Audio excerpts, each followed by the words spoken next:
the engineers in the Soviet Union working on this, that they were having trouble getting it to work properly. And Tesla, again, being in poor health, was not able to go there to show, to figure out what they were doing wrong. So, I mean, he was trying to help them out, through telegrams. But we don't know just exactly how far the Soviet Union went with that. So, yeah, go ahead. Sorry, you're on a roll there. Hey, Paul. Yes. Paul and Vandine, when you're not talking, go ahead and hit the audio thing to mute yourselves, because it's causing feedback. I'm hearing like an echo coming from Tim's voice going through your speakers and then back into one of your mics. It's creating an echo. Okay. It's gonna mess up the final audio quality. Like whenever somebody else is talking, I intend. And then, my finger's always on the button doing that just so that our end audio quality turns out better. And of course, I think Paul just kicked himself offline. Probably hit the wrong button. There you go.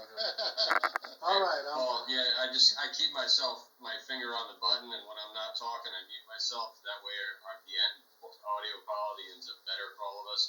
Especially, I have dogs in the background, as you can hear. So that's what I do. Zandine's got it there. So anyways, I'm sorry to interrupt you, Tim. You were on a great roll there, and I appreciate all the info that you were just sharing with us. I had a question for you, Tim, about I'm a bit of a history nerd myself, and especially have been fascinated with Tesla my entire life. And it wasn't until I got older that I realized that Thomas Edison was a scumbag, and that Nikola Tesla was actually a pretty decent human being by comparison.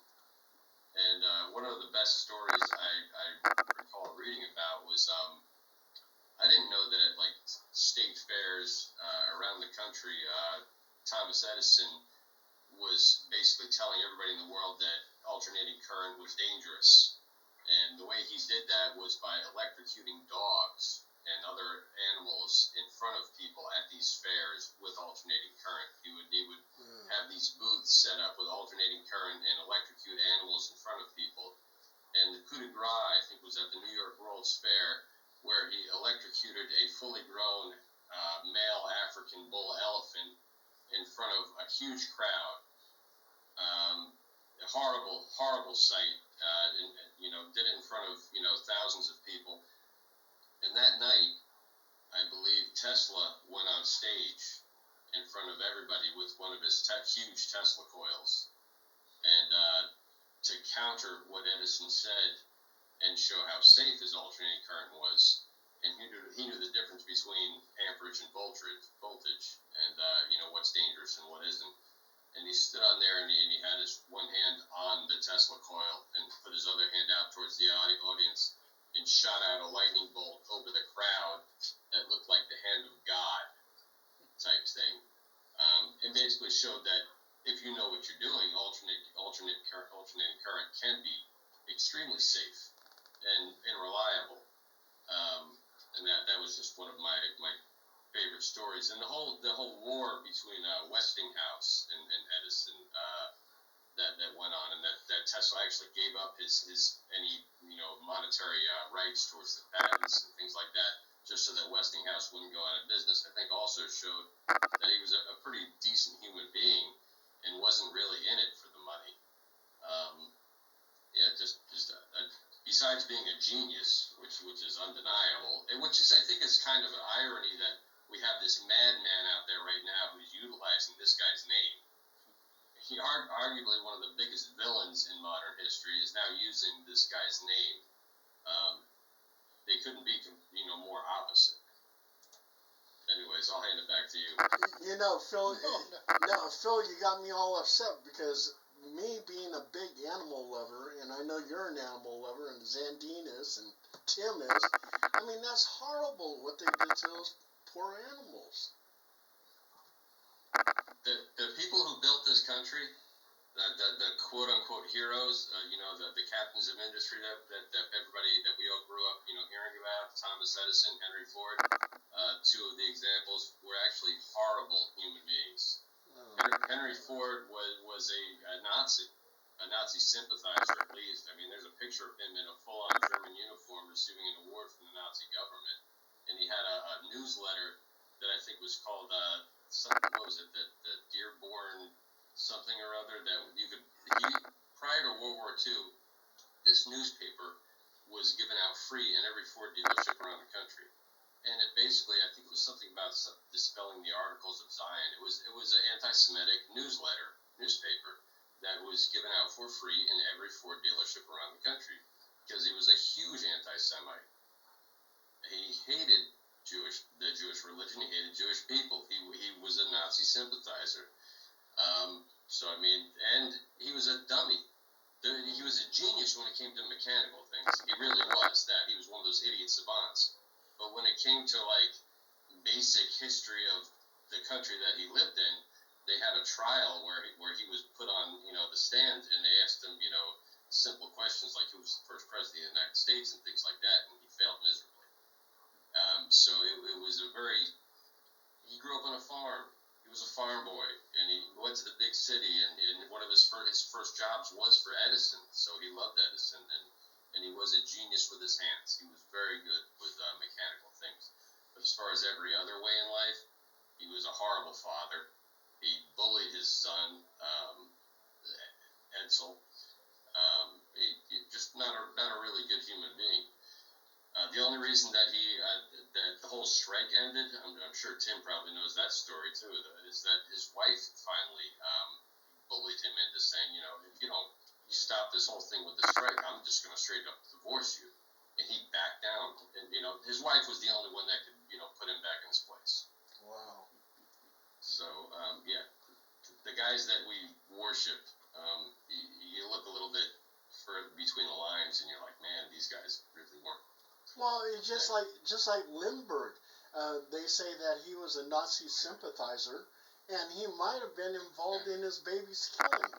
I mean, it's crazy. Kit Carson, you look at him as a hero, but in reality, he went to those Indian villages.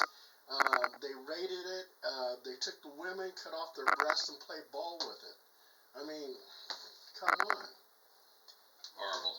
Well, that's why it's refreshing that somebody like Tesla, where I'm sure he wasn't a perfect human being, and he definitely was not a little bit, he was eccentric. I mean, and a germaphobe, and had, things going on with that.